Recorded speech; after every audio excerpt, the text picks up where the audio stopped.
The advice and opinions expressed by the host of Autism Live and her guests are meant solely as suggestion and should not be in any way construed as child-specific advice. Any choices you make in determining your child's treatment are completely at your own discretion.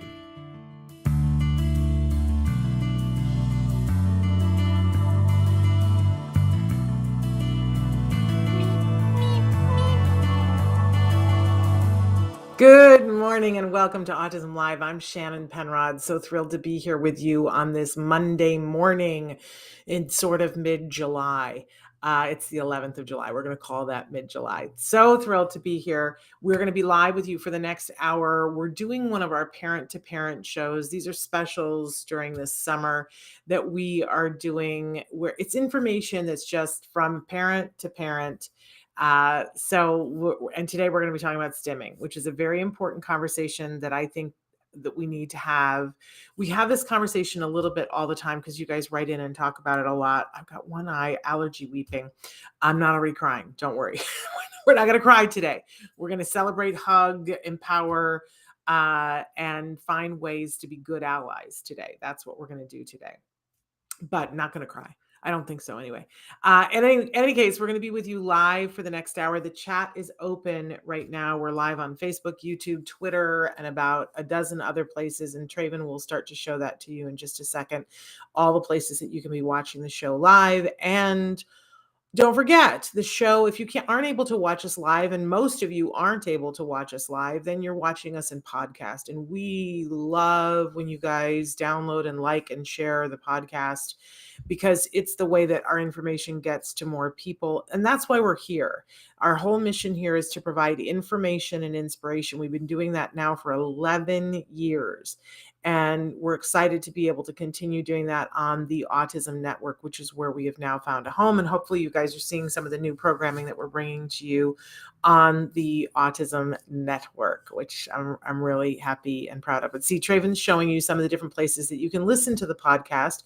It is a free download wherever you get your podcast. Programming note, a little over a month ago, we stopped we used to give you the option, especially on iTunes, that you could download the video or the audio podcast. And we stopped doing that because it's expensive.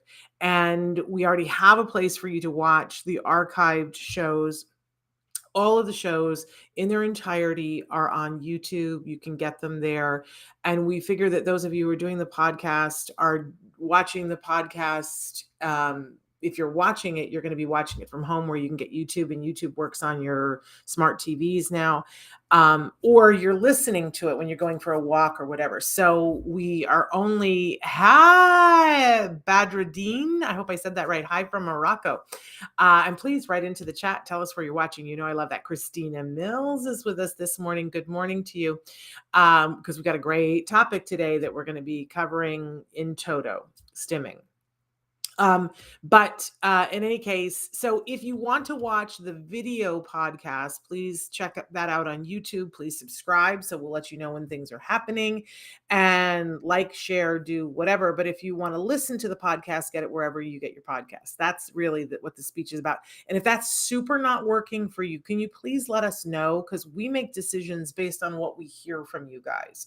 And if we don't hear anything, we assume that everybody's okay. Carolyn, Toronto. Hey, so excited that you're in the house. You know, we've been finishing watching up The Boys, which is all shot in Toronto, and we're very excited because we're just a month away from season 4, the final season, right? 3, season 3, 4. I don't know what season it is, of Lock and Key, which was also shot in Toronto. So Carolyn, hey, thinking of you. Excuse me. Thank you, Bedreen, for your kind words. We so appreciate it. And now I have a tickle. Excuse me. What do you think of my mugs? I threw this mug on my own. Can you tell? It's imperfectly imperfect. But excuse me. Oh my goodness, got that tickle going on. Okay, so please feel free, write in today with your questions. Let's get as specific as possible. Let's remember that we have lots of experts that come on the show. I'm not one of them. I'm not an expert in autism. Let's be real clear about that. I'm a parent who's been in it to win it, right? From minute one, when my son was diagnosed at 2.5, that makes it sound like I was like, oh, I got this. I did not. I still don't have it. That's why we work together, right? Si se puede, we hold hands. We do this together. But I've learned a thing or two from interviewing experts and watching my son go through this. My son was diagnosed, I can't even do the math. He was 2.5 and now he's 19. Somebody do the math. And even before the 11 years of doing this show, I spent several years hosting a radio show called Everyday Autism Miracles, where I was interviewing experts. So I have learned a thing or two. I've picked up on a couple of things. I've gotten some clarity about things that I like to share from time to time. It's why I wrote a book called Autism Parent to Parent. And we really felt like on the show, we wanted to be covering some of those topics this summer. That are kicking your can, just to hear it from another parent who's lived through it, survived it, watched a bunch of parents survive it, and talked to a bunch of experts about it. There's the book. We don't mean to be stuffing the book down your throat, but if you want it, it's there. It's available. I didn't used to be able to say to you, here's a place where you can go and hear all the things that I have going on in my head after all this time. And now there is. So, but you can also be here, and here is free. We like that. Okay. So let's jump in here. So not an expert, but somebody who really cares and wants to help you get to the help that you need. And sometimes you just need that best friend, right? The best friend, the girlfriend's guide to whatever, right? The best friend who has your best interests at heart and is going to give you the skinny, and they're not going to candy coat it for you. They're going to say, this is going to be hard. This sucks, but you know what? You can totally do this, and don't listen to this person when they tell you this, right? That's all I want to do. Gaurav, hi from India. My son doesn't listen to me, doesn't follow any instructions. What do I do? Okay, well, that's the whole conversation about compliance. And hopefully by the end of the hour, we'll have given you some tips that will help you with that. But that's a whole other discussion. And today we're going to talk about stimming. But I will tell you that that's compliance. And compliance is super easy when we give them a reason to participate. Traven says we should do that one next. All right. So next one of these shows will hit compliance. How about if I promise you that? But let me say that it's not hard to get compliance as long as you're thinking along the lines of what do they want? How can I make it worth them to be compliant? Our kids want to be compliant. And for those of you who are already freaking out going, well, I don't want a compliant child, because compliant child can be hurt by people. This is what I like about ABA, because ABA teaches kids how to decide whether you want to do something or not, and whether it's in your best interest. So teaching compliance in the way that ABA teach, if you're doing good ABA, teaches it, actually makes kids who are decision makers, and they decide, I want to be compliant with mom because that's when all the good things happen. And I don't want to be compliant with this scary individual because there's nothing in it for me. So I super love that. It's not about them being mindless compliant. It's about them being mindful compliant, which means we got to make it worth their while. So if, I love Dr. Grampiche, and Dr. Grampiche says, if I asked you to go to work and I told you, I don't know when you're going to get paid, and I don't know when it's going to be over, and I don't know what's in it for you. I mean, we see this is what has happened. People stop going to work, right? They just don't come. And this is our kids. What's in it for me is basically what he's saying. Years ago, and people say that ABA is dog training. It isn't, because dog training is dog training, but ABA is a teaching tool. And yes, they use it with dogs and bears and people and factory workers and, older people and younger people, and because it's a teaching tool, right? It works. And the first time I took my dog to dog training, and there was the guy standing next to me, and we were all supposed to take our dogs, set them over someplace, and then say, come here, as a place to see, like, how much do you, and then they would put us in different groups for where to start. And the one guy who was standing next to me just stood there and yelled at his dog and said, get over here right now. And the dog wouldn't come, because you know what? The dog wasn't stupid. Why would you walk towards someone who was yelling at you? Yeah. And sometimes, hopefully we don't do that with our kids, but we say, come here, and we forget about the fact that your child is going, what's in it for me?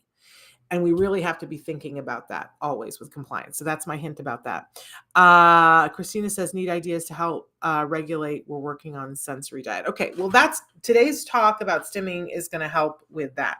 So we'll, I don't know why that isn't working, Traven, but this one is. So I'm not going to care about that. We're not attending to that. In any case, so let's jump right in with our jargon of the day. And Carolyn, I see your question, but I haven't read it yet. But I see that it's there.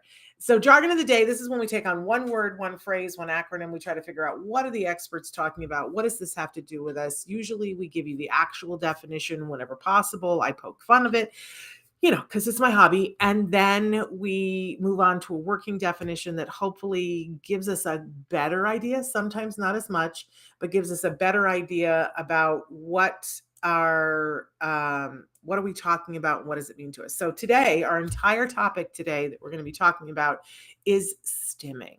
So let's take a look at what the actual definition of stimming is. And I don't even know which one we have. Oh, stimming.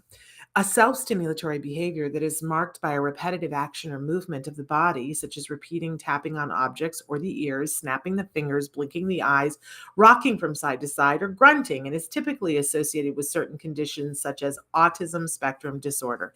And we told you where this definition came from because it's from Merriam-Webster, and I want to shove it into the ocean for a lot of different reasons. I want to shove this into the ocean.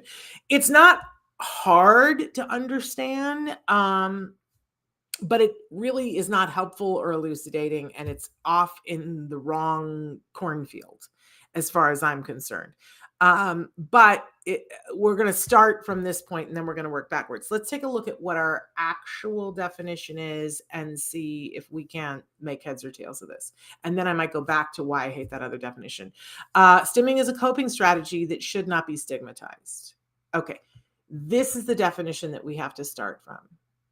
Because if we can go back, I don't know how hard it is to go back, Traven. One of the things that I hate about this is that we use the term stimming, and stimming came from self-stimulatory behavior, but it is what they call a misnomer.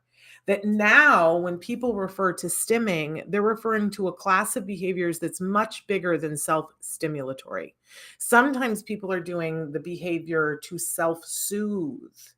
And I don't know about you, but when the first time, I was around people and they kept saying, well, I would be like, why is he doing that? I don't understand that behavior. Why is he doing that? And they would go, oh, it's just a stim. And I went, well, what's a stim? And then they were like, well, it's a self-stimulatory behavior. And I thought, but that's not stimulating him. So I just didn't understand it. And I didn't put a lot of faith into it. But it's one of those terms that's just been overused. But we're going to continue to talk about it because this is how people talk about it now. But just know that it doesn't just mean self-stimulatory. It means also self-soothing. And the other thing that I hate about this is that it says that it's typically associated with certain conditions. This is a lie. This is an absolute bald-faced lie.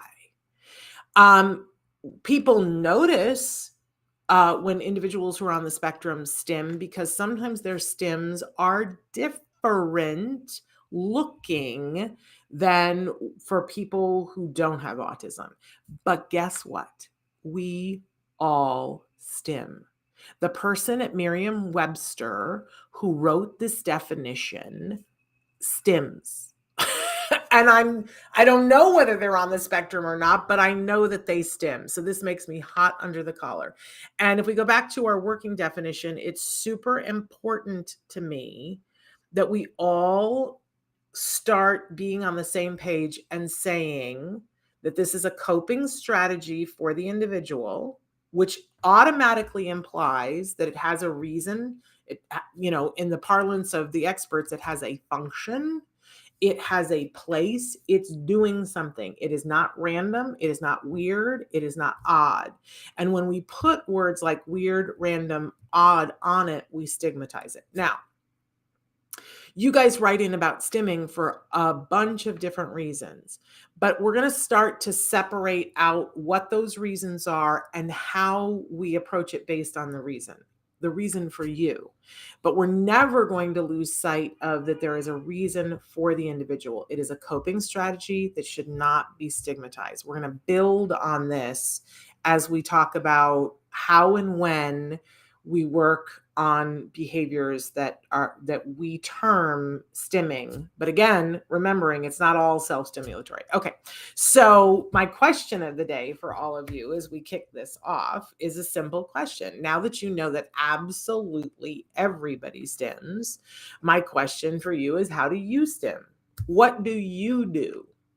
And, this is going to, for some of you, it's going to hurt your brain a little bit because you're going to go, well, I don't do that. But go back to the definition, coping mechanism. How do you cope? What do you do? And because usually when we're talking about stimming, we're talking about repetitive and sometimes restrictive behaviors. So again, how do you stim? And I stim in so many different ways. Like what I just did, I play with my ring. That's a stim. That is me seeking sensory information because I need to do something with my hands. And gesturing in a way is a stim, right? So once you start to look at it and go, oh, if I remove all the negative stigmatization of this and said, okay, what kinds of things do I do repeatedly to cope? My mom used to do this thing where she would take her middle finger and she would like take her hand like this and just rub whatever it was. So she'd be sitting on upholstery and she would just be doing this. And that was a thing that she would do. But my mother also crocheted and knitted. And it was the thing because her hands had to be in constant motion. She couldn't just read a book. I just was reading a post about my mother last night. You know how those memories come up on Facebook. And I was reading this post about her that's very true. My mother could not, she loved to read, never went anywhere without her book and never went anywhere without a knitting or a crochet project to be with her. And she could not just sit and read her book. If she did, she'd go to sleep. Just pass out, go to sleep. But if she sat and read and would be knitting at the same time and usually drinking her coffee, 3 things, or watching TV, 4 things, then she was very productive. She could read the book, watch the movie, drink her coffee, and knit you a sweater all at the same time. And that is how she self-regulated. And if you took her knitting away, she was less comfortable and she would end up doing this. Should we stigmatize that? No, I don't think so. Carolyn says, I'm neurotypical and I shake my foot or whistle all the time. God bless you, Carolyn. And thank you for writing that in because we all do something. So how do you stim? Let's own it. Let's own it, because if we're coming from a place of understanding that we stim, then looking at how the people that we love in our lives stim is going to be coming from a different place. And that's the place that we want it to come from, right? Okay, so, and I see people writing things, and we're going to get to this in just a second. But now let's move on to our topic of the week that we're going to be talking about this week. And I love this because it's what we should be talking about every week. It kind of is what we're talking about every week, but empowering those on the spectrum. Let's always be doing that.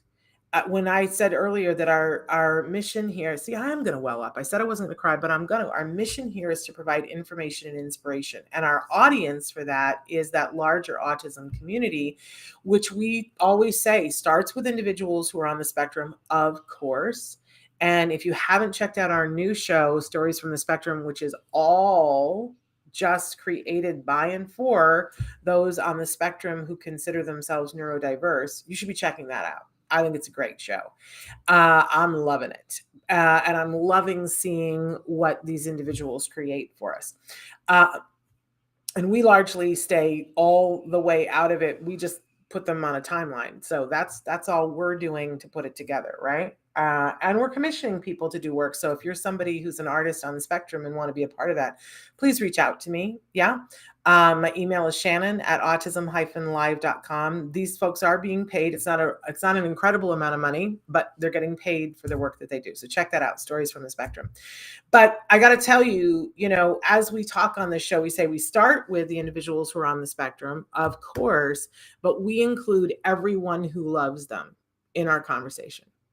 So if you care about somebody who's on the autism spectrum, welcome home. You're a part of our tribe and we want you to be here. And if we are good allies, then we will empower those on the spectrum.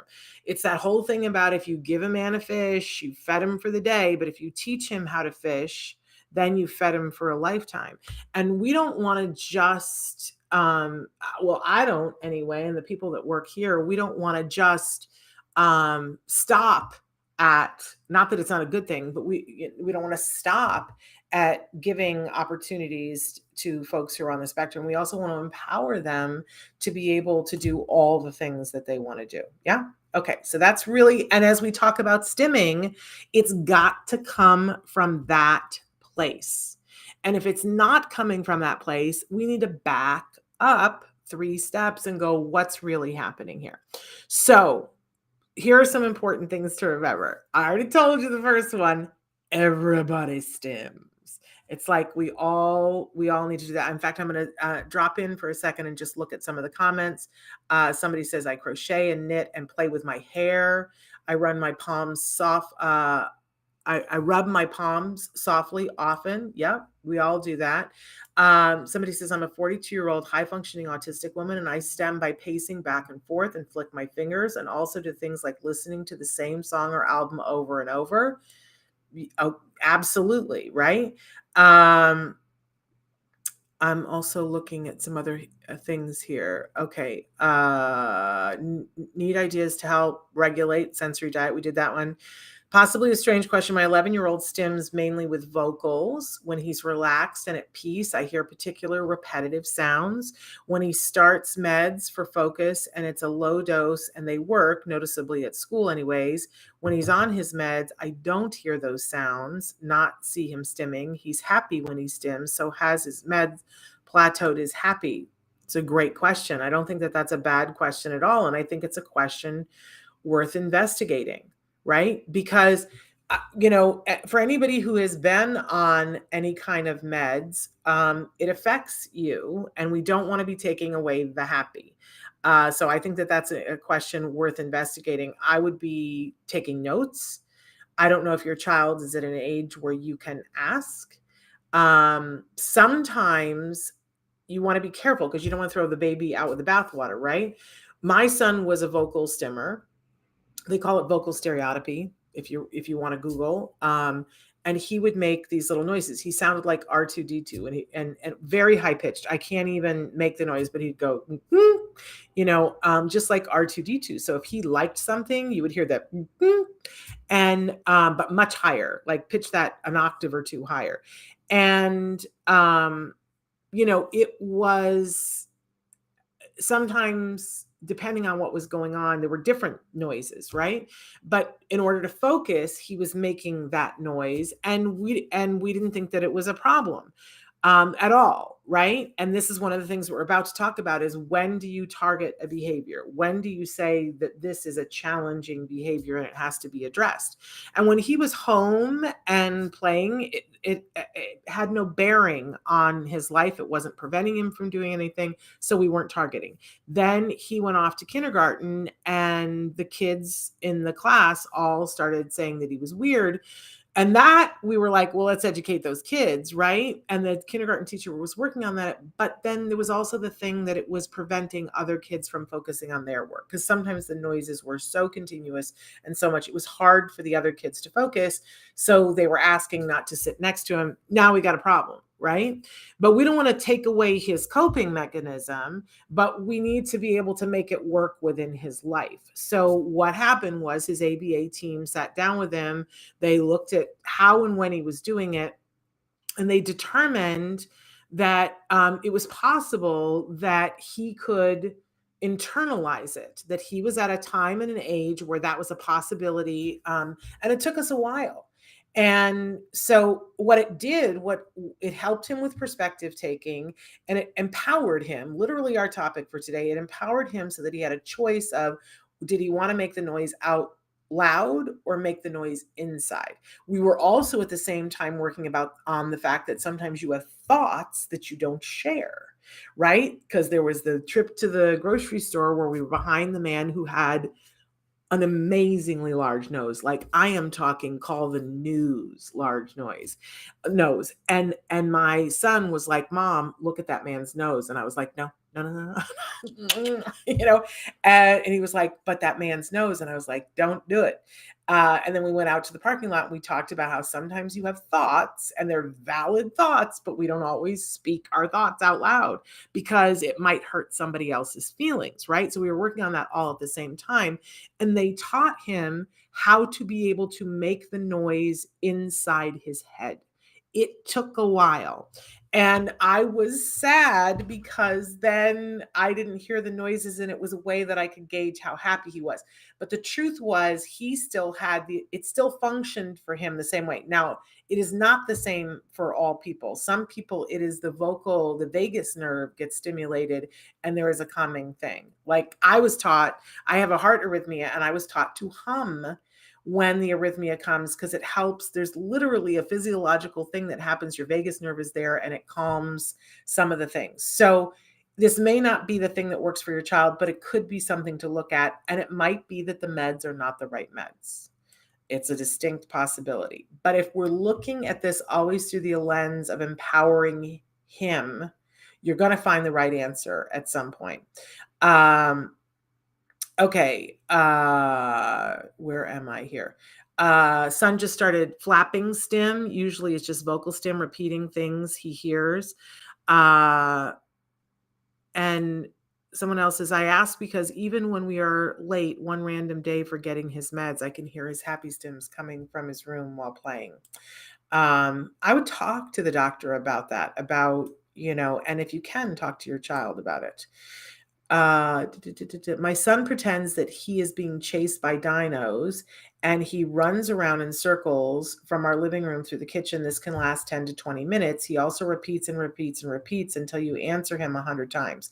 Could these tasks he does be stimming? Well, I definitely, yeah. I mean, the whole thing with stimming is that it's a coping mechanism. And it's usually an inside job is how they determine it, that it's something that the reinforcer that they're getting for it, the paycheck that they're getting for it is something inside them. So when you hum, and you get that vagus nerve going, it's all on the inside. Other people can't really see the paycheck that you're getting. And so that's what we find with those self-stimulatory behaviors is that they actually all come under the heading of automatic reinforced behavior. There's another thing if you want to Google, just find all the strategies for this automatic reinforced behavior. Means that it's inside. The reinforcer is not candy that they're getting. It's not somebody laughing or smiling. The paycheck is almost always for these kinds of behaviors on the inside, which makes it harder because it's harder to see, it's harder to know, which means it's harder to pin down what's the actual thing that they're getting for it. Because here's the thing with these behaviors. If it's something that's actually helping them to cope, we never want to take away a coping mechanism without putting something else that works the same or better. I'm going to say that again, maybe twice. If it's a coping mechanism, and we've said that stimming behaviors are coping mechanisms, we never want to take it away unless we have put something in its place that works as good or better. Because if we're about empowering the individual, we wouldn't do anything else. Does that make sense? Carolyn says, wow, these are really interesting points that I had never looked at this way. It may be he is focusing sound and I hear it when he's passionate and happy and what he is doing, when in turn is when he himself is super focused. I will definitely ask him, but thanks for giving me insight to know exactly what I'm asking. There you go.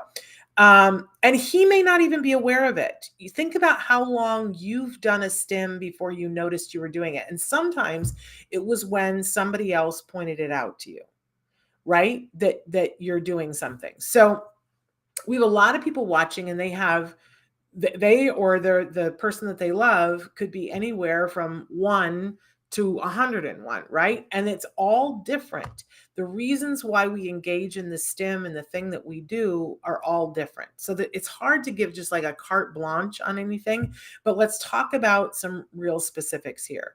So if you've looked at a behavior and you said, okay, this behavior, I think we should change, I want you to back up for just a second and ask yourself some really important questions. And the first one is why?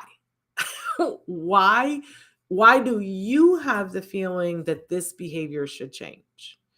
And I want you to be accepting of yourself as a person while you ask the question, because sometimes we want to change the behavior for us, and that doesn't make you a bad person. I just want you to notice it if it is your agenda or their agenda. Because if it's your agenda, we're going to work on it in a different way that may not involve the child.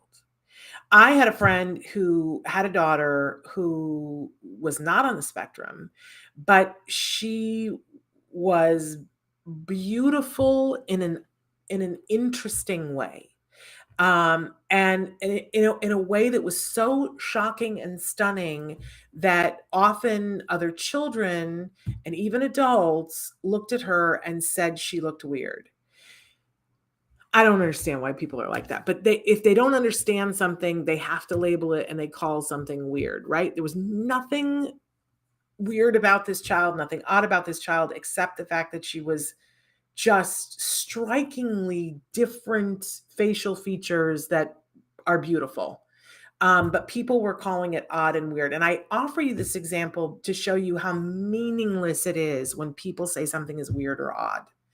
What they're really saying, if we could translate, is, I don't understand that, which that has to do with them, not with the individual that they're calling weird or odd.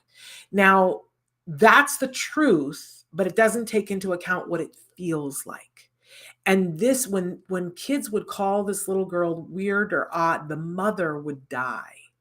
She just like didn't know what to do, because and the little girl would hear this and she would cry and go, why do people always say this about me? And how do you explain to a 4-year-old, because you're gorgeous, and people don't know how to handle that? So mom would die inside, dad would get angry. And I was with them sometimes when he would go up to kids and go, what's your problem? What's wrong with you? Right? Why are you? And I think we can all understand the anger about, why would you make my child feel bad for something that she has no control over? And in this case, it was being stunningly beautiful in a way you've never seen before, right? But with our kids, when our kids do something and we think they're going to be ostracized or they're going to be made fun of, we don't like it. And I'm not saying get over it. I'm saying acknowledge that. Acknowledge that that's what's going on, because then you can cope with that in various and different ways, and come to the issue with your child in a different place that's about empowering them, not about changing them because you're uncomfortable because somebody's an idiot. Do you see what I'm saying? So, I would also tell you that in the field of ABA, there are some amazing, amazing people in the field of ABA.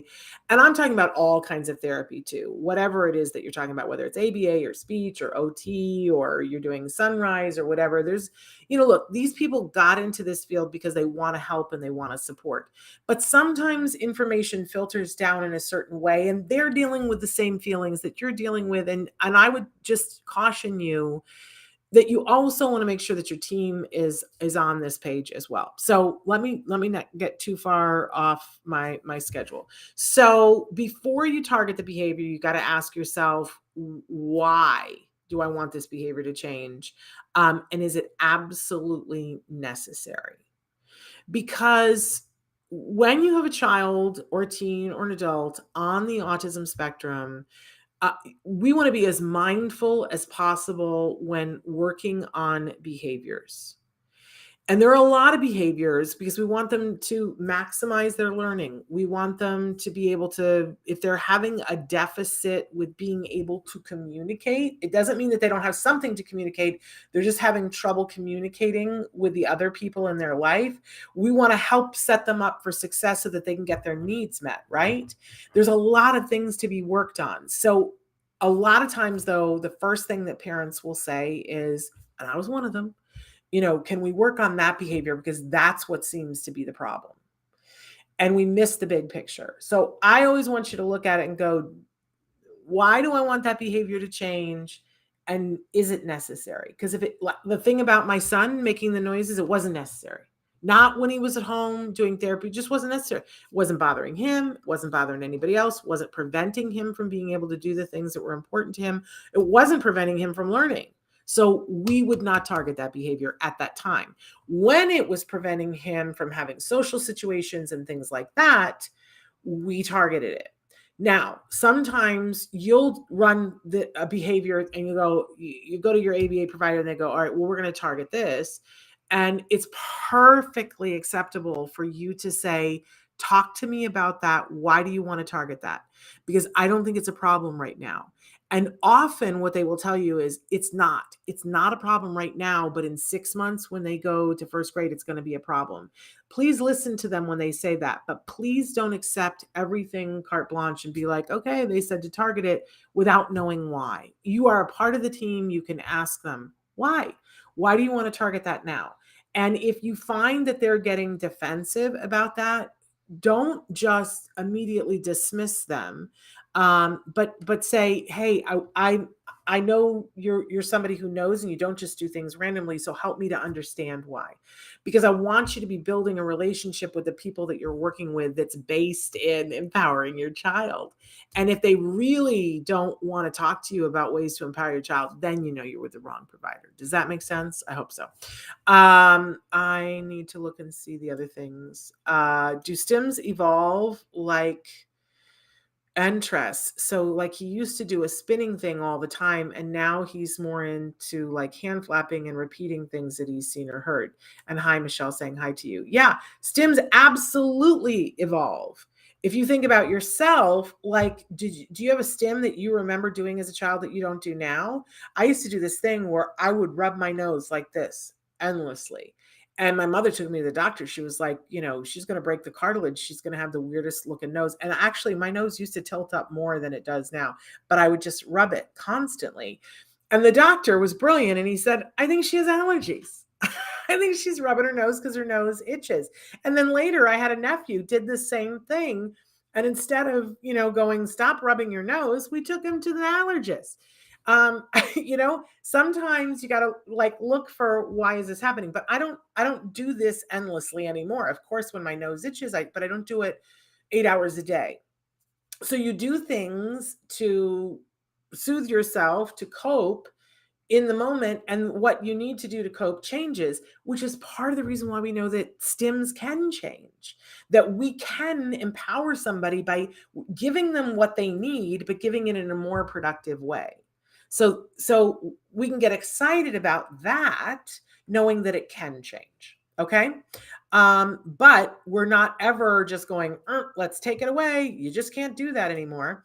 Nicholas says, I noticed in my kid years, now becoming an adult, when I was a kid, I was stimming. I keep repeating and repeating myself. But as I felt very hyper as a child. Yeah, I mean, I think with awareness, as we grow older and we become more aware, and sometimes you become aware when you're in a relationship with somebody who goes, why are you doing that? And you go, oh, I don't know why I'm doing that. Is it bothering you? And then, we morph and change because of that. We don't have an expectation that a 4-year-old is going to care about what you think about what they do. It's just not going to be important to them. They're at a different point in their development. That's going to come a little bit later, right? But stimming can morph and change because remember, it's a coping mechanism. And have you ever had the experience? I certainly have, where you did something to cope with something and it got you through enough that you kept doing it and doing it over and over again. And then you met somebody who said, oh, what's really good for that is this. And it's so much easier and it's so much better. And you go, oh, I'm going to do that from now on, right? I don't have to do that other thing. I'm somebody who has OCD. And I used to be somebody that would get into little patterns where I would have to go back and check the door 5 times, right? That's its own little ring of hell, right? And then I worked with a cognitive behavioral therapist who taught me a better way. So I don't have to go back and check the door 5 times. They did not change who I was. They did not rip something away from me. They acknowledged that it was helping me to cope and gave me a different way of coping, plus a way of identifying what was going on for me. So I just want to be clear that for those of you who are on the spectrum and are watching, I think that if somebody wrote to us the other day and said, we've done a little segment about stimming and about finding the reason for the stim. And they said, please don't look for the reason. We need this. And if you look for the reason, you're going to take it away from us. And I hear that. And I want to say to you, I want to be part of the empowering where nobody's taking anything away from you, where we give people choices. And sometimes, and if we're doing it right, we give them a choice that's more functional than the old way. That for the child that somebody wrote in and said they run around the house for 10 minutes, just repeating the same thing over and over and over again, I offer up to you Temple Grandin. That Temple says that, she has a certain amount of energy that she has that if she doesn't expend it, then she has anxiety. And so she has learned over the years that at a certain time every night, she has to do a short burst of intense physical exertion that she can do, whether she's in a hotel or at home, that she just does like a short burst of calisthenics that gives her a release of whatever the pent up thing is that she has going on, releases endorphins, whatever. And it used to be that she had to do it for hours. Because I asked her once, I said, do you still use the cow squisher? And she said, no. I've learned a better way is for me to just, do a short burst, like 2 minutes of calisthenics. It releases those chemicals and then allows me to relax. And I don't have to go through the anxiety of that I would have to go through otherwise. So I offer that up to you, that your child running around for 10 to 15 minutes might be that kind of a thing where they've got to expend a certain amount of energy. And I know some of you who are watching, oh gosh, okay. I'm seeing what you've written in. So the expense of energy might be a way of regulating them. So other people that are listening have trampolines for their kids or something, or they do an exercise with them and say, okay, now is when we're going to the park, and you're going to run around the track 4 times and then we go home. And if they're repeating things while they're running around the track, let them, depending on what it is, or start teaching them how do you say it softer and softer until you're saying it in your head. Okay. Okay, let's talk for a second about when kids are saying things that are not appropriate, because that may or may not be a self-stimulatory behavior. Remember that we said that stimming, the paycheck is on the inside. But sometimes kids do things, and the usual culprit for saying things that are incendiary is attention. And listen, our kids are innocent. They don't know what they're saying, right? But our kids are smart and they pick up on things. And if somebody says something or uses a phrase and everybody goes, because it's an inappropriate thing, kids file that and go, that's something. It's an electric response. It's good television. It's like, that's something. And now I have everyone's attention and people are looking at me, and everyone needs a certain amount of attention. And the dial is set differently on all people, right? It's hard because your child learns, oh, if I say this, then people will react. And you might stop reacting, but you go to a grocery store and you can't control the responses of everybody around you. So there are techniques that can be used to change behaviors like that. And one of them is when you heavily reinforce a behavior that conflicts.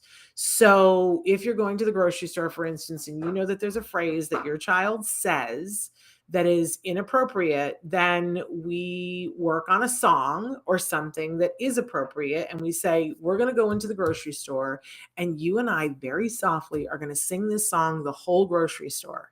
And if by the time we leave the grocery store, we have sung the whole time and didn't do anything else but singing the song, and you can do this with a million things. It doesn't have to be a song. I'm just giving an example. If we go through the entire grocery store and all we do is sing the song and we don't say anything else, both of us, then I'm going to give you the treat that I know that you want, the big treat, right? So what we're doing is we're reinforcing a behavior that if they're singing, they can't be saying whatever the other phrase is, right? You can do this like if the child is picking their nose, you can give them a ball and say, I'm going to ask you to hold the ball for a certain period of time. And then you're going to give me the ball back. And if you've held the ball the whole time, then you get the reinforcer. So it's basically a competing behavior that we give them so they can't do the behavior, so they're not getting the attention for it, and we starve the attention that way. Right? It's called being super duper clever. The other thing that we can do, depending on the age and the understanding of the child, is that we can have a frank conversation and say, you're saying this and this is inappropriate. So I'm going to make it worth your while to not say that. So we're going to go into the store. You can talk about absolutely anything. You can sing if you want to. You can say whatever you want, but you can't say this. And if we leave the store and you haven't said that, then you're going to get this reward. And in the meantime, if we know that it's attention, we're going to shower them attention as long as they're not saying the phrase. And if we put in a consequence strategy so that if they say the phrase that is not the phrase that we want to hear, we immediately leave the store. There is no treat, and if it's attention that they're getting from it, you take them, you quietly, if you have to, pick them up and take them to the car, and then there is no attention for it. There's no lecture. You sit in silence in the car, you get them in their harness and you drive home. You're not ignoring your child. You're there with your child. You're not ignoring them, but there is no attention. So you've put them in their harness. You did whatever. You don't berate them. You just drive home in silence. You don't put the radio on. Kids get it. And they quickly learn my life is better if I do the things that, that goes back to that compliance conversation. So I don't think that particular thing is a stim.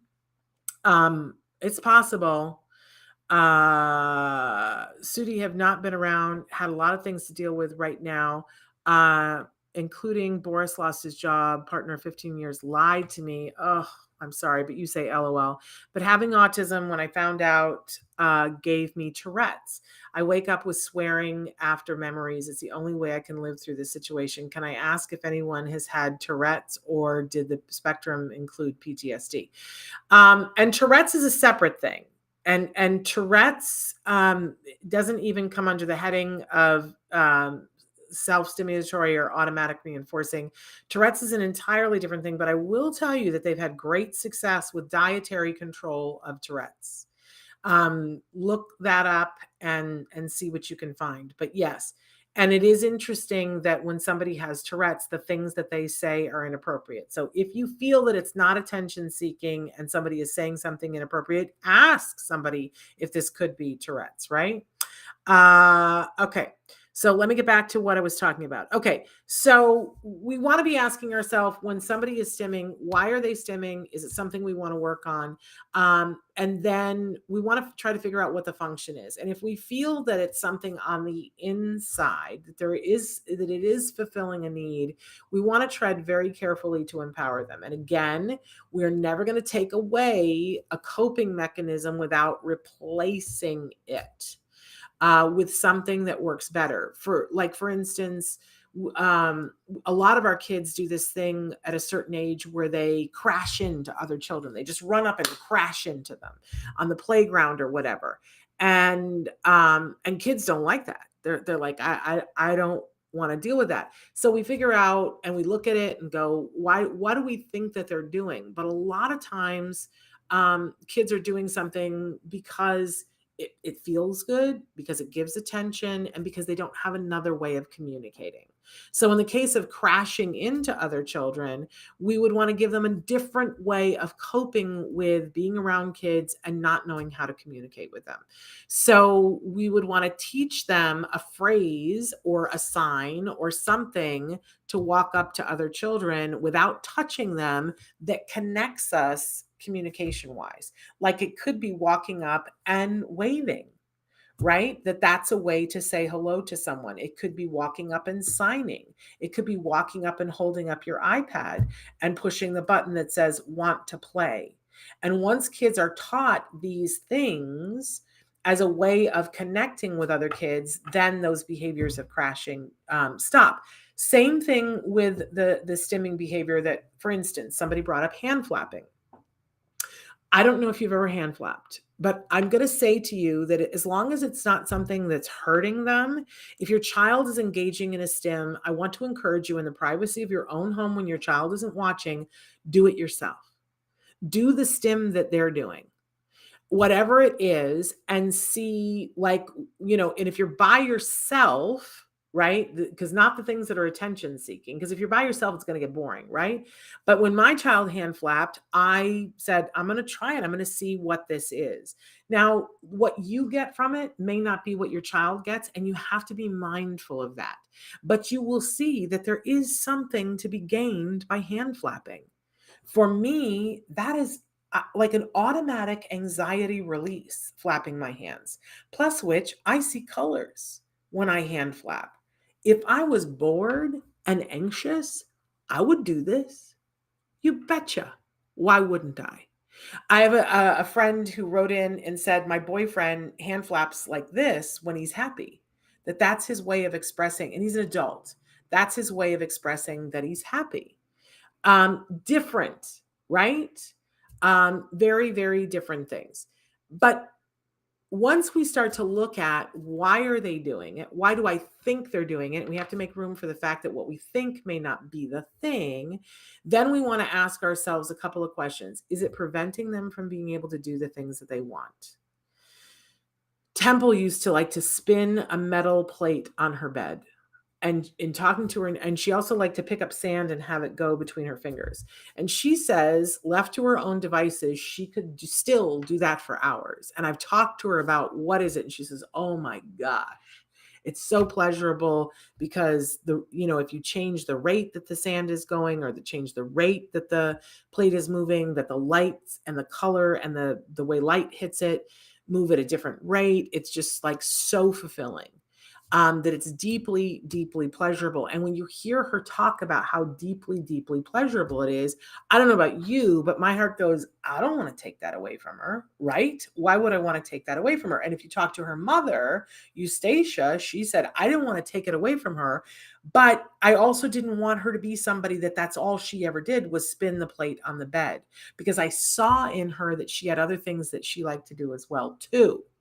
So she would push her and say, in this case, she decided that she put limits on it and said, you can spin the plate on your bed 1 hour a day. And she scheduled it and put it on a visual planner and said, this is the hour that Temple gets to spin the thing. And Temple was like, oh, I know I get to do it then. I know I get to do my favorite thing. And then she made her go do other things, like learn how to draw horses. And she also had to muck the stalls for the horses. And she worked with animals. And look, she's had this brilliant career drawing, plans and working with animals.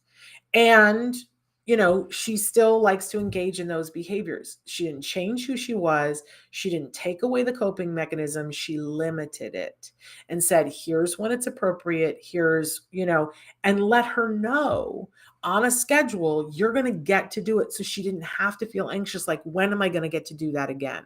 Do you have an app on your phone that you play compulsively? Do you do Wordle? Like, I look forward every morning to doing Wordle. Every morning I look forward to doing Wordle.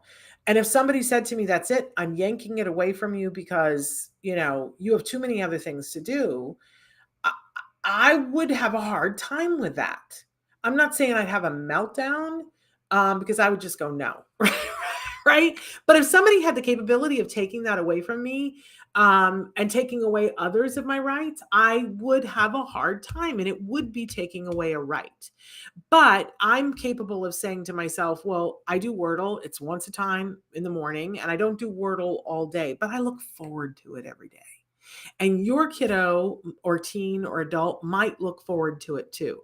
So when we do something like that where we limit it, we want to make sure that the other things that they're going to in the beginning are super reinforcing. Eustacia Cutler knew that Temple liked being around the horses. So she said, go draw the horses, go muck the stalls and draw the horses and be around the horses. She didn't say, go do the dishes. Right? There's a time and a place for that, teaching kids how to do chores when they don't want to do them.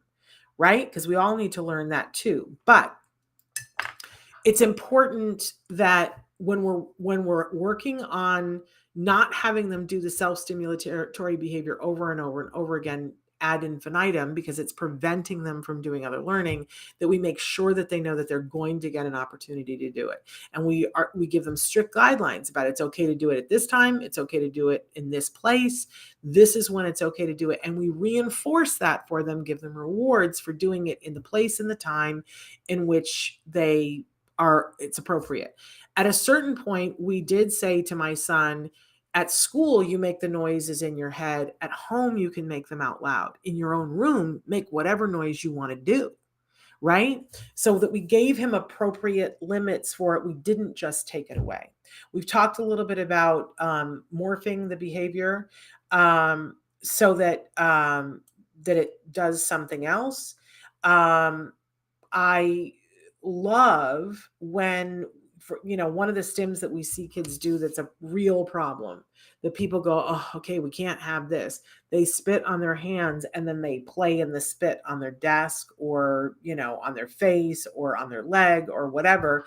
And especially, this was always a problem, this behavior. And then COVID came, and that can prevent you from being able to go to school. Talk about limiting your life. But we cannot just negate that there is a need. If they're doing it, there's a need for doing it. So they spit on their hands and they rub their hands. Now, for some of the kids, this is about the tactile feeling of the wet against a surface. For other kids, it's about making the colors on the desk because spit is shiny, right? So if it's the kiddo that it's about the feel of it, we've had great success with getting these little pillows that are called silkies. Sometimes they're pillows, sometimes they have a vibrator inside, and sometimes it's just a piece of fabric, right? Like almost like a silk hanky, but some of them have fur and they're called silkies, little piece of fur, and the kids can take them out and pet them. And what it does is it helps them to self-regulate, but there's no spit. And the teachers allow them to take their silky out and play with it whenever.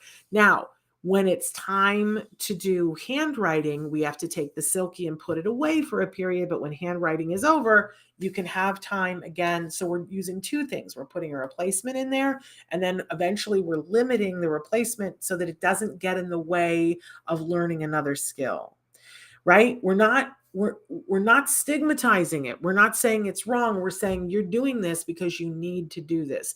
Let's give you a way to do it that doesn't prevent you from doing all the other things that you want to do. Okay, I've got some other questions here. I think Tourette's should be on the spectrum because it's a meltdown equivalent, and it's the same as someone shouting out for help with autism. Same as shouting on a cliff. Why me? And you also said COVID killed life and changed normality. It definitely did that. Now, like all things, nothing is ever completely one thing or the other, right? And I think that there is quite a bit of overlap with autism and Tourette's, but there are people who have Tourette's who don't have autism, and there are people who have autism who don't have Tourette's.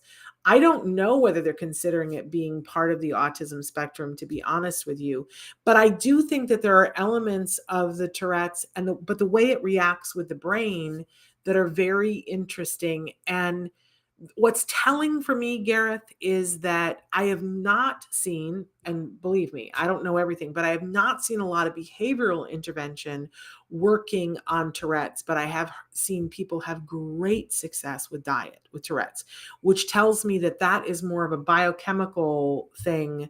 And we see a lot of that in autism, right?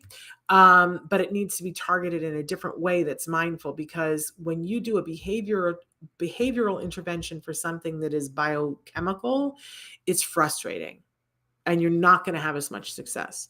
And as for COVID, man, do I wish that COVID had not happened. And I, like a lot of you, mourn some of the things that have happened with COVID, but I'm somebody who's got to see the glass half empty. And I always want to look and go, okay, but what happened? What did we learn from it? What happened as a result? What what will make us stronger, better in the future? How can we utilize? How can we make the most of? It isn't always possible. It isn't always possible. And there was a whole bag of poo that came with COVID. But I'm hoping that we will learn the lessons that we need to learn, and that life will move forward. Okay, I got a couple more things and we're like out of time. Okay, so we talked a little bit about what are some ways that we can replace a behavior. I want you to all start to be detectives and think, okay, if I knew if what this is doing, and think about the senses when you think about a self-stimulatory behavior, what sense is being regulated, soothed, ignited, because if somebody is doing something that involves touch, it's possible that there is a tactile response that they are needing to help them to stay focused, right? And then we would replace tactile with tactile. And you start asking yourself, well, what would be, more appropriate? We talked last week about the amazing, a new study about drumming, that drumming is very helpful for individuals who are on the autism spectrum. When we talked about Logan Shepherd, that he was doing hand flapping, and his parents felt that it was a motion thing, not a color thing.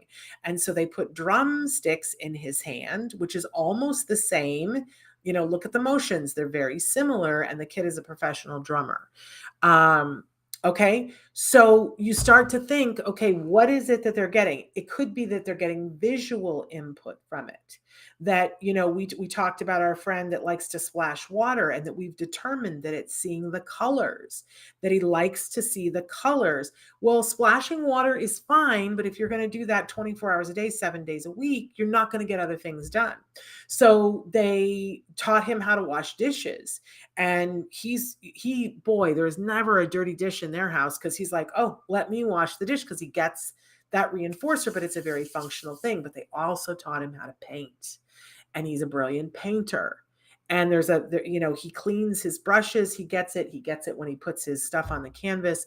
It's all functional for him and makes him deeply happy. Does he still like to get in the pool and splash? Yes, but he can go and paint paintings and do the dishes. He's getting his needs met and being who he is, right? So we get creative with how do we replace a behavior.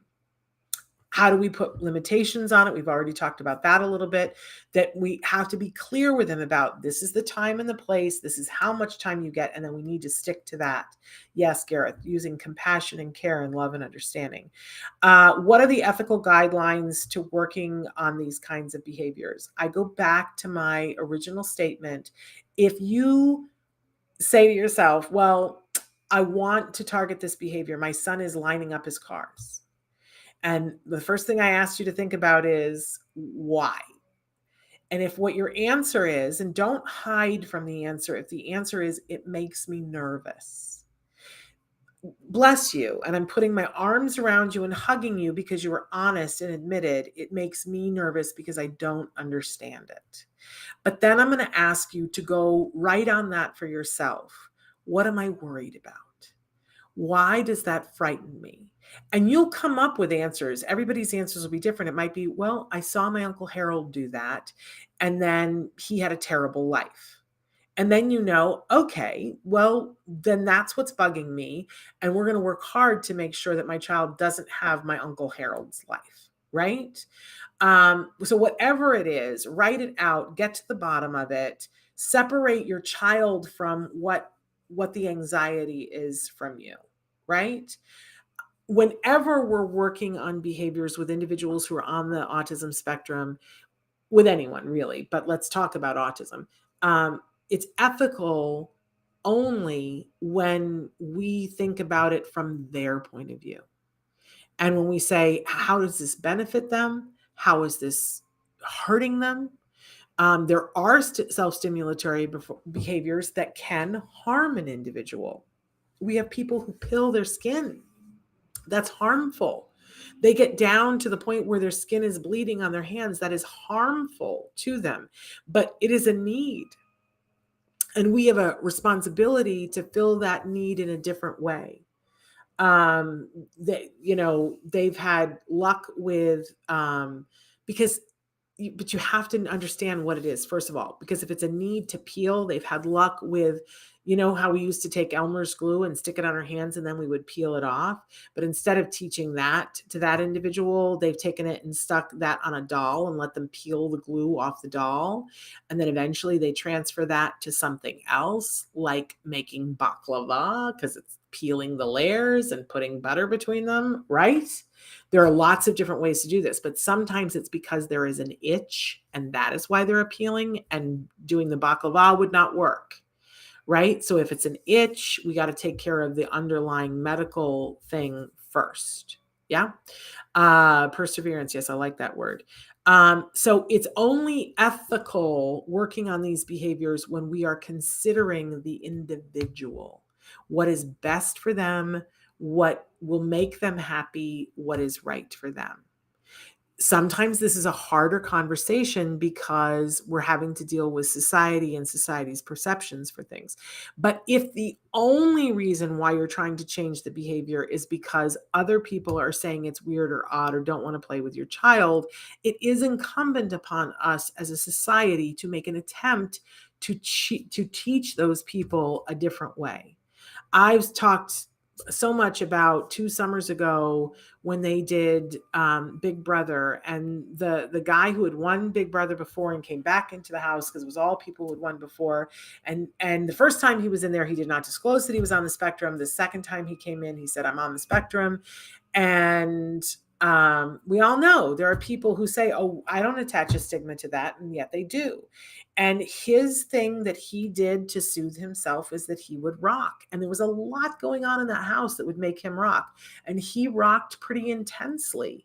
And they sat around in a room, all the neurotypical people, they sat around in a room and talked about how it made them feel when he rocked, that it made them nervous, that it made them anxious, that it made them feel weird, that they didn't feel comfortable. And while they were sitting talking about it, one of them was bobbing her foot up and down. One was compulsively petting her hair, going, it makes me nervous, right? And I would have given anything to have been in that room and said, what are you doing right now with your hands? What is that? It's making me nervous. I don't like it when you touch your hair. I feel weird inside. I don't like it. So that they could begin to understand it's a behavior. It's not going to hurt you. He's not going to hurt you. It's a behavior. It's something that he's doing, and you're doing something else that makes me think you're a dumb blonde, because all you're doing is petting your hair. And it's making me crazy. And when people feel like, oh, I don't want to be stigmatized for doing this, right? This is what I do when I'm nervous. I want you to meet me with compassion. I'm not someone who should be pigeonholed for my blonde hair as not being smart. I have a PhD. This does not make me dumb. But then they start to understand, oh, that's exactly what I'm doing to him. I'm saying he rocks, therefore he's weird, odd, he doesn't deserve to be around me. It's a behavior. And we do have a responsibility as people who love individuals on the autism spectrum to try to educate up other people. But that starts with us. We have to embody that first. And so we have to, and you're going to have feelings. Your child is going to engage in a behavior at some point that's going to make you nervous or make you feel odd or make you feel, I don't know, weird isn't the word, but maybe. But then you have a responsibility to look within yourself and say, why? Now, it may also be that that behavior is preventing your child from being in a classroom. It may be that it's preventing your child from learning how to write. Well, I loved that we had the rabbi who was on who said, what's wrong with rocking? You know, rabbis rock when they're singing. What's wrong with rocking? Why take away the rocking? And my song is, what, no one should ever take away the rocking. But if what you want to be is a surgeon, you're going to have to learn that you rock during this time and not during surgery. And if you don't want to be a surgeon, rock all you want, right? But if your dream in life is to be a surgeon, then we got to find other ways besides rocking. And that's my song about that. Okay, so how do we work with a team of people when they're not getting this, whether it's the school, the teacher, the OT, the speech and language pathologist, your ABA provider, one of the therapists on your team who doesn't get this?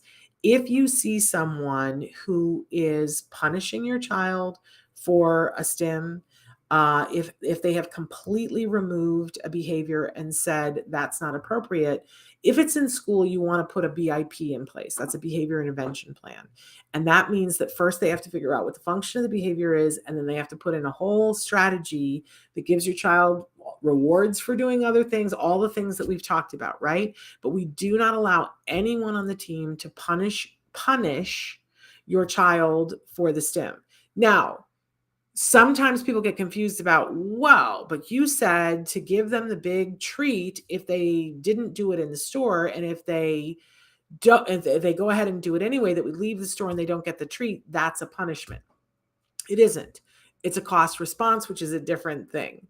Punishment is that I took away from you something that you already had.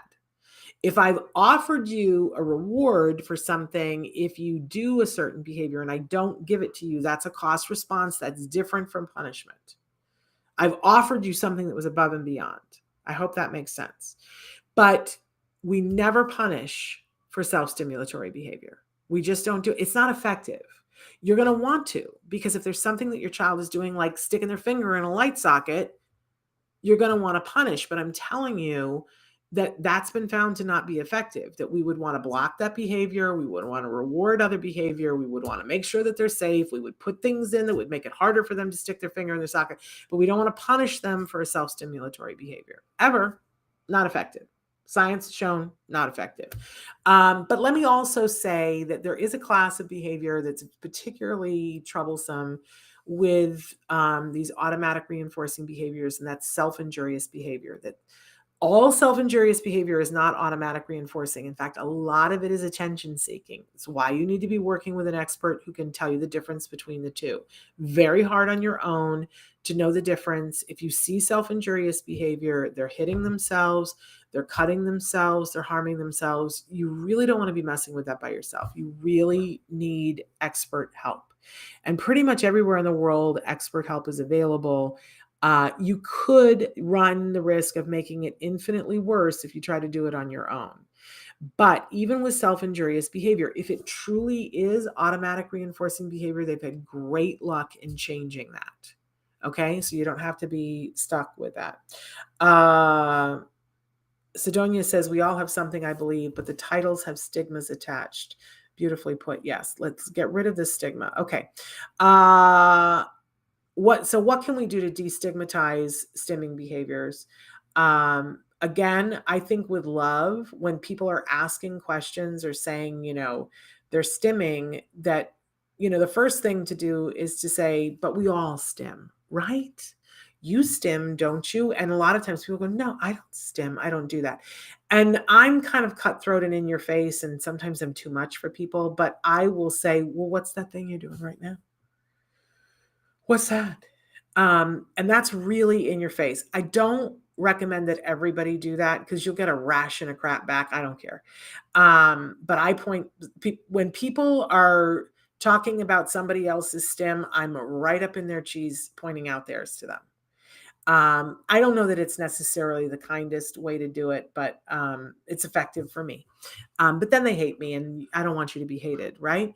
But you could do something a little more passive aggressive and say, well, I know some people that pet their hair and just look at them. Or I know some people that bob their feet up and down while they're doing it. Or I know some people who click their pen. Those are all self-stimulatory behaviors too. And we don't stigmatize them for it. So can we go back to working on this in a way that's productive? But if you really find that you have a teacher or a therapist or somebody who really just does not want to see it from an empowering the individual point of view, I got to say to you, don't invest a lot of time in them. Find somebody else. Go to their superior and say, here's the point that I'm trying to make to them. Now, one last word that a lot of times parents will use this as an excuse to let their child do whatever they want. This is also not kind. This is also not empowering. There is a dear person in our community that I think feels ostracized now, a parent, because they are known for this kind of behavior, that when their child engages in these kinds of behavior, the parent goes, well, that's autism. It's not. That is not autism. We all engage in self-stimulatory behavior, so it's not autism. And, when your child takes food not only, off other people's plates out of their mouth to put it in theirs, that's not autism. When your child takes other people's devices and runs away with them, that's not autism. And the mom, says to people at school and people around her, well, I don't want you, he's expressing himself. I don't want you to intervene in that. I fear for this child's life because that's a pathway to prison or being locked up someplace. That is not kind. That is not compassionate. Deciding not to teach people is not kind and compassionate. Saying, well, all they ever want to do is this, so we're not going to teach them how to use a pen, is not compassionate to me. I don't agree with that. So it's a very fine line. We need to be mindful and compassionate and considerate about the individual's needs. If we are intervening so that they can learn things that we and they have determined are important to them, then, we do that with compassion and finding a way for them to get their needs met that's as good or better. Yeah. Parker says, I need to say this. Not all stimming is bad. I rock and I feel fine, but there are dangerous stims, including headbanging and picking scabs. Absolutely. There are some stims we should just leave completely alone and allow people to engage in what they need to engage in because it's what they need right now, and it's not hurting them and it's not hurting anybody else, and it's not preventing them from learning. Leave it alone. Leave it alone. But if it is hurting them or it's preventing them from learning or preventing them from being around others who are learning, then we might intervene. And then we would do the things that we're talking about here. But Parker, I think that was so well said. So now, if this has given you a new perspective, I have homework for you. Not only do I want you to look at your behavior and your child's behavior in this different, empowering way, but I want you to find someone to share this with. Now, it could be that you sit down with your significant other and say, I watched this thing today and I'm looking at this in a different way. It could be that you talk to your BCBA on your team and say, I'm looking at this in a different way. Can I ask some questions? It could be that you share this with somebody, but we need for the word to get around to everyone that stimming is not something that we should stigmatize. And it's also not something that we should just say, well, that needs to stop. It just makes no sense, right? So your job today, if you got anything here, whatever you got, share it with at least one person. And if you can, share it with more people. Deal? All right. We are back tomorrow with Ask Dr. Doreen, and you guys can be writing into her even more questions that you have. So I appreciate you being here. I know sometimes this has been a sensitive subject. Sometimes this is hard. And you're doing a great job. You're here. I appreciate you. I will see you tomorrow. Until then, give your kiddos a hug from me and one for you too. Bye-bye for now.